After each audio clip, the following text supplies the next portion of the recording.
What's going on, y'all? So in the last video I didn't tell y'all that my trailer got busted up. So I'm thinking when the forklift driver went on my trailer, it kind of broke in the back part of my trailer, like it was, I guess it was soft right there. So when he rolled over it, it just kind of busted up. I'm gonna show y'all the picture. So anyway, I called a repair shop, and long story short, I'm gonna show y'all what he put in here. And also I'm gonna leave these doors open, y'all, because the smell, that coffee that y'all saw me put in here, you know, when I sweeped it out, left it in here like pretty much a whole day.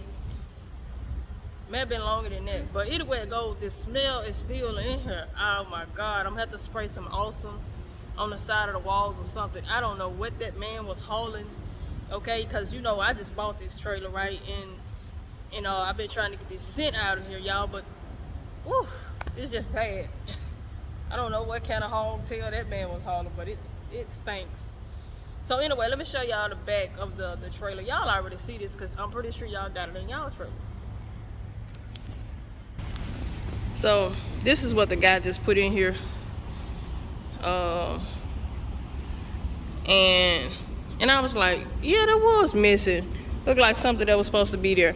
This right here bothers me a little bit, but it's welded here, there, you know, welded up real good over here, but right here that kind of bothers me. But anyway, he probably fix it for me. No problem. And I'm pretty sure he'll fix it for me if it comes back up. You know, guarantee you work, right? So yeah, there's that. Trailer's still a mess. I'm gonna leave the doors open. And anyway, somebody asked me a question. I'm gonna put the question on the screen for y'all. No. Bring it back. Bring it back. My license got suspended, y'all. I had no idea they were suspended. Pay close attention to that DOT card, that medical DOT card, y'all. Mine was getting ready to expire, so I did it in time. I just didn't submit it online in time. I got the letter in the mail. That was around the time when I was submitting all this information to get my own authority. So I saw the letter. I was like, okay, I'm gonna go ahead and get my DOT medical card and everything. I got it. I just didn't submit it in time enough for, you know, I didn't submit it in time enough for, I guess, it to update online. Received the email about 10 minutes ago. It said your CDL license is suspended. Your DOT medical card is declined. Okay, so I'm like, oh my god. I know not. And yeah, so I pulled over, got online, and paid a reinstatement fee. It was like $105. Unnecessary money because I didn't do what I needed to do on time. Paid the $105, called to Jackson to make sure that my license is back to where it needs to be, and it is. I just want to tell y'all that just in case y'all ain't paying attention to them DOT cards. Mess around and let it expire and not submit your DOT card online, and you might be riding around here with suspended license, not paying attention to your email and all that. That ain't what we want out here. All right. But anyway, somebody asked me a question, so we're gonna talk about that. Let me put the question on the screen.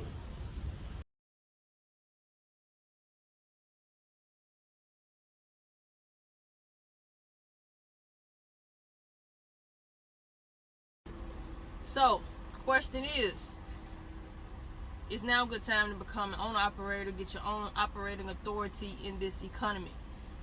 That's a good question to the person who asked it. Thank you. The problem is I may not be the best person to answer that because I would be a hypocrite to tell you not to come out here when I just did this. It was bad when I came out here and decided to do this, and I did it anyway.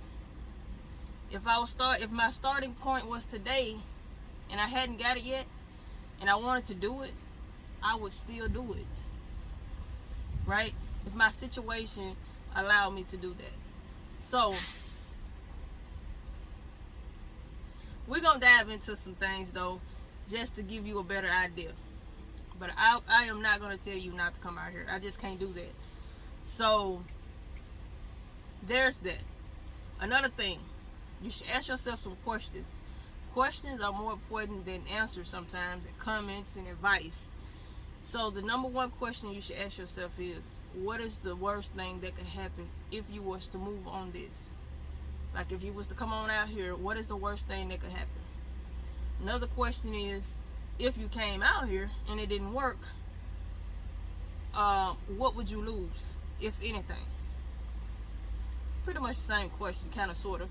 But you got to ask yourself some questions. Do a pros and cons list. I'm big on the pros and cons list. What type of situation are you in now? And if you move forward, would it be better? Would it be worse? Can it get any worse than what it is now? Like, just really sit with your mind for a minute on this. So that's the second thing. You gotta sit and ask yourself questions. All right, so now let's jump into this.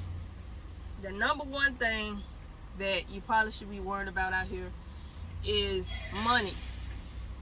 Okay, we're not even gonna talk about the economy exactly. We're gonna talk about just being an owner operator, whether you're leased on to a company or you got your own operating authority. My number one thing has been, and I think with other drivers as well, is, you know, having to deal with mechanics.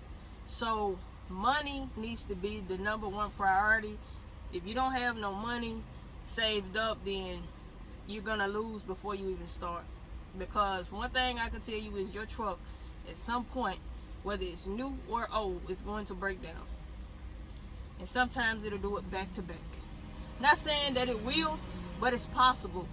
And so you got to figure out what's, you know, you got to have a backup plan, right? Your truck break down. Do you have the support to, you know, if you don't have the money, do you have somebody who can help you out? Do you have any credit cards that you can use? Is your credit good enough to go to the bank and get some money? You need to have a line of money lined up, stacked up somewhere, basically. The second thing, aside from money, would be to strategize. You have to have a plan out here. Okay, so what I've learned to do is adjust. In any situation, you got to adjust. That is to me, a part of strategizing. So if there is a bill, and this right here relates to the economy that you was worried about. So with fuel prices jumping up the way it is, don't focus so much on the fuel and the prices jumping up. Of course, we notice it, but there is absolutely nothing we can do about it. So we have to adjust, right? That being said, if there's any bills at home that you can cut, like if you got Wi-Fi at home but you never at home, cut the Wi-Fi off.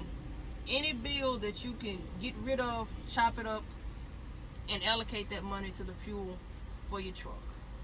There's other ways that you probably can do that, but there's just an example of something that you can do. Take money from this and put it in your truck. So that's one thing you can do as far as strategizing go. When you come out here, also, what lane will you be running? You know, because here's the thing, just because you live in California, you're a truck driver, you can go anywhere. Okay, the fuel is expensive in California, right? I'm not up there. I'm nowhere near California. Not going. But if you're in California, you want to take it somewhere else, do that. Make it work for you. So relocate. You're a truck driver, relocate to somewhere and work a lane that will be comfortable for you. Another thing you could do is make sure you have fuel discounts and all that stuff too. You gotta, any type of way you can get a discount, do that. Points on cards, anything. Use credit card points, anything. Whatever you can do, you just sit down and figure out a way to make this thing work. So number one thing, money. Second thing, strategize. Third thing, equipment. What type of equipment you trying to buy? Because if you're trying to come out here and buy brand new equipment, I don't know what to tell you, okay? Because I wouldn't do that personally. That's not something that I would do. To me, it's not about necessarily looking good. It's about making money. You can look good later if that's what you choose to do, but right now is not the time to be trying to look good. We just need a good running truck to get us point A, B, C, all the way to Z, baby. Okay, and we'll figure out the rest later. But my thing is this: buy cheap, fix it up. Buy cheap, fix it up. And you probably wondering, well, how can I get a cheap truck right now? They out here. They out here, and I'm pretty sure a lot of people are getting out of trucking right now. So you might come up and, you know, you might be lucky. So pay close attention to Facebook Marketplace. That's where I look for things at. I'm not sure what's going on the commercial trader. A lot of people look on, what is that website? I forgot what their website is. I don't fool with that one too much. That's the reason why I can't think of it. But just keep your eyes open, you know, for equipment. Now, am I saying go buy junk? No, that's not what I'm telling you. Because you don't want a truck that continuously breaks down. No, you don't want that headache. That right there can be depressing, stressful. Okay, so get a decent truck, y'all. A decent truck, decent price. But don't get into a rush and buy anything. You make sure you get somebody to check the truck out. No truck is going to be 100%. That's the reason why you buy a decent truck, and whatever happens, that's when you start putting money into it to fix it to get it to where you need it to be. My opinion. You know, if y'all got any suggestions, other drivers, y'all got any suggestions, put them down below.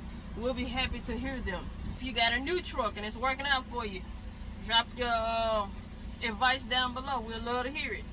So, okay, so money, strategizing, equipment, insurance. Insurance is going to be something else. All I can say about that is make sure you call every insurance company that you could possibly think of that is legit. Call every last one of them, because you want the absolute cheapest insurance possible.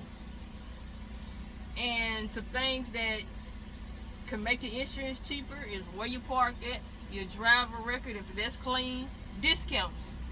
See if you can get some discounts with like your personal vehicle. That's how I got a discount on my insurance. If you got like insurance on your personal vehicle, see if you can use that to, you know, use it as a discount for your insurance. And the other thing is use the independent insurer. They probably can get you a cheaper quote than you could yourself.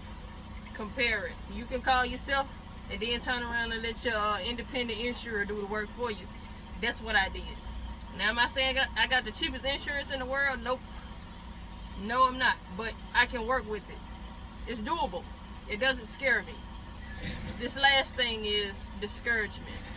Don't let nobody discourage you from doing something that you want to do. You cannot listen to me or anybody else. Don't listen to me telling you to come out here. If you feel like you're fearful of doing this, don't let me be the one that leads you out here and then something go wrong and you blame me or whoever else tell you to do it. But also don't let somebody else tell you not to come out here, and it could absolutely work for you in your favor. You can't judge other people's success or failure by yours. If I'd have listened to people, I wouldn't be right here where I'm at. And right here where I'm at is where I want to be. I don't want to go backwards at all. Trucking is not the easiest thing to do. It looks good. It feels good. The money, it can be great. Truck breakdown, you got a headache. But at the end of the day, it's going to be all good. But anyway, I hope what I said in this video helps you. Whatever you decide to do, I hope it works in your favor. But I'm going to get off here. I will catch y'all in the next video. Drive safe, be safe. If you like the video, hit the thumbs up button. And yeah, catch you in the next one.